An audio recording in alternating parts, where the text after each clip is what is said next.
Oh boy, that Resident Evil 2 demo was real good. Guys, gals, unidentified or identified third things, because we're progressive here on this channel. Just strap on in, it's going to be a fun little discussion about Resident Evil 2 demo, my final thoughts before the game goes out. Before that, if you like the video, please like, subscribe, comment, all that fun stuff. It really does matter. We all check up on that. And let's roll that intro.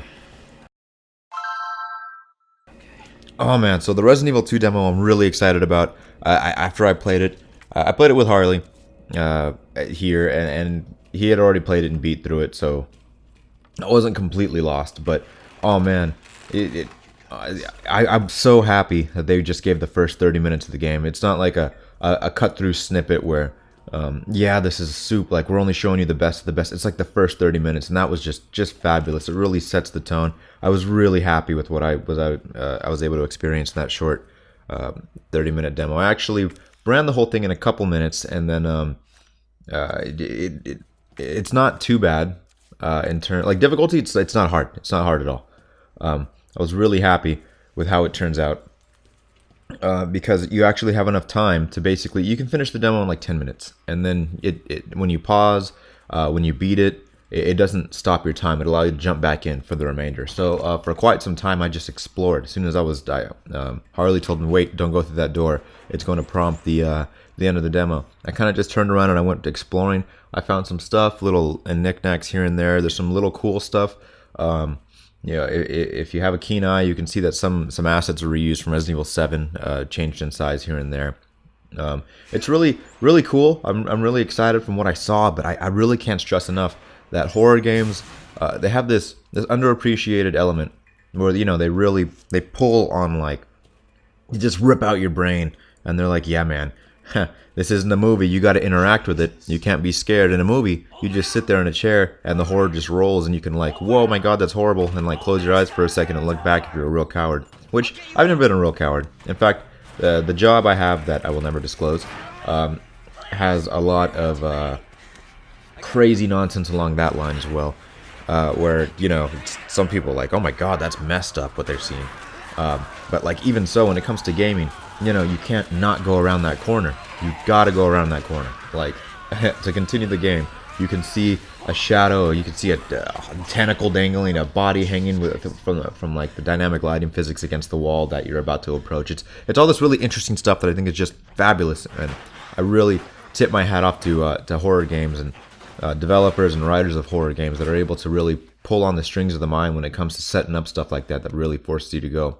But one thing I thought was so interesting about this demo is, yeah, scary things were happening.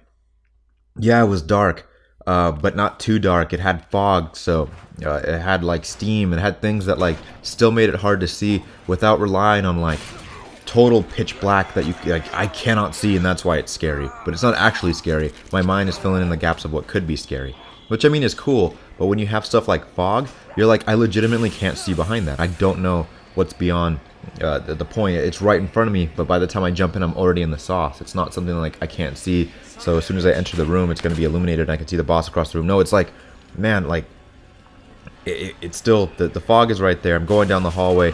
There's like a cupboard or like a fallen down cabinet that I have to move out of the way. What's beyond that? It's like way more logical things. Like, there's nothing illogical. Like Silent Hill, where like the fog, you super can't see. Yeah, it's like, that's video gaming. That's like a video gaming aspect. Like, they're hiding the draw distance. But like here, it felt so, it was like realistically on point scary. It was like, yeah, it's a zombie game, but the pharmaceutical viruses turning people into zombies and monsters. But like, it was believably scary. I was really excited. All the all the fine details I was witnessing throughout this thing, I was like, wow, this is great. That could really happen. Oh yeah, he would have totally had to do that. And they're still hitting this horrible, scary aspect without being like overbearingly cheesy. Like, they're going, it's going great. Everything I experienced was great. I was even the headshots aren't really headshots anymore. You can't just get like an arcade headshot. You have to make like a fully planned, well-made, well-placed headshot to really deliver that. And I'm just really happy. Like, it takes sometimes several headshots to kill the basic zombie, and then they can get back up unless you blow their head off, like all the way. if you don't kill them all the way. Everything from like the melee system to you losing your knife because it gets stuck in the other guy's head and you have to come back and rip it out. It's great. These are great aspects. They found a way to make it scary without having to rely on like super tank controls and like being super dark and not being able to see like in the old game. I mean, I love Resident Evil 5. It's my favorite in the series. But that game is a little actiony if you compare it to the rest. And yeah, it's not as scary as the rest. It has a lot of action, but it still has that horror aspect. But it's like horror arcadey aspect. But this kept the action controls, but the action controls, action aspects, good movement, and they somehow still kept the scary. I know when Resident Evil 7 released, people were saying, "Oh, it's a return to form." No. It was not a return to form. It was not a return to form at all. It was a totally new form that was super interesting and super scary. It was in first person. The story was bonkers. The enemies were completely revamped. Everything was different. The horror aspects they were using were totally unheard of in the series. They were totally different mechanics they were using to get fear out of you. No, this Resident Evil 7 was not a return to form. It was a brand new form. That's why it worked so interesting. Why it was seen as so interesting and so wildly praised. It's because it was a totally different form. That it could have not been a Resident Evil game. If you switched out the name and took out that ending spoiler with Chris Redfield and Umbrella, it would have not been a Resident Evil game. This is a return to form. This is a mixed form of what works great. Everything they developed from the time of the Resident Evil 2's launch or Resident Evil 1, every trick they've learned from there, they've applied it to a new scheme, new mechanics. It works great.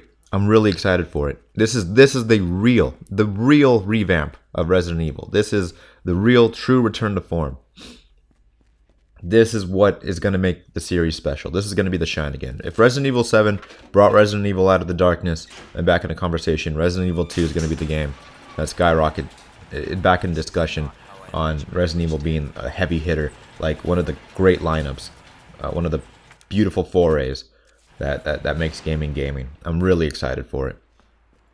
That's pretty much my 2 cents. I'm really sad. Patrick was going to play this demo as well, and we were going to do a video on it, but I'm afraid I already had the demo recorded, and we're running out of time since the game is coming out in a few days.